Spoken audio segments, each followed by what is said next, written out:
We saw a massive upset this weekend in Kenosha. The Rangers knocked off a top 5 team in the nation, so let's not waste any time. Preview.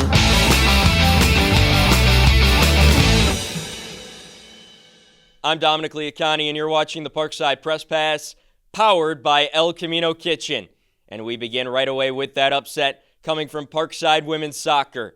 The ladies hosted number 2 Grand Valley State on Friday afternoon, and in a wire-to-wire slugfest, this match's ending is only something you can describe as out of a movie.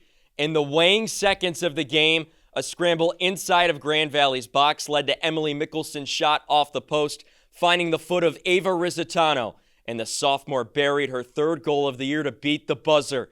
At 89-59, yes, with just 1 second left in the match, the Rangers took the lead and sealed a 1-0 win over number 2 to take sole possession of first place in the GLIAC.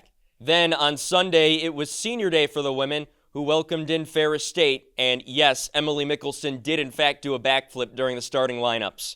In a match where the Rangers controlled the tempo, it was ultimately a 60th minute goal off of a corner that was the difference for the Bulldogs, who took a 1-0 win over Parkside.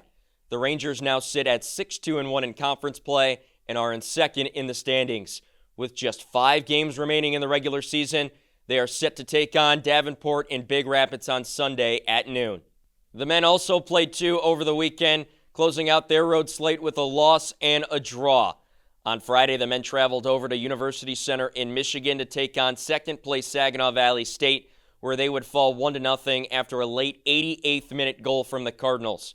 They looked to rebound on Sunday in Big Rapids against Davenport, and after a quiet first half, it was Nico DeAndres in the 60th minute off of a free kick right outside of the box to give Parkside a 1-0 lead. However, less than 4 minutes later, the Panthers would answer, and the Rangers would have to settle for a 1-1 draw. Goalkeeper Daniel Rana kept the Rangers in it all day long, tying a career high with 11 saves.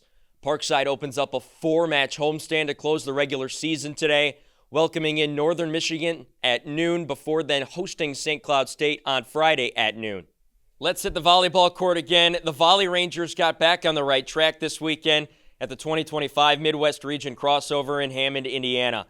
They went 2-1 at the event, dropping a rough 5-setter on Friday against Northwood before rebounding for 2 consecutive victories against Malone and Truman State on Saturday.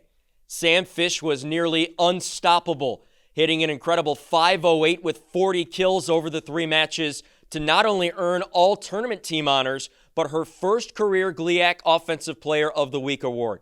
Ava Irvin also reached a major career milestone, recording her 1,000th kill in the win over Malone. The Rangers now sit at 12-6 overall and are 8th in the GLIAC standings.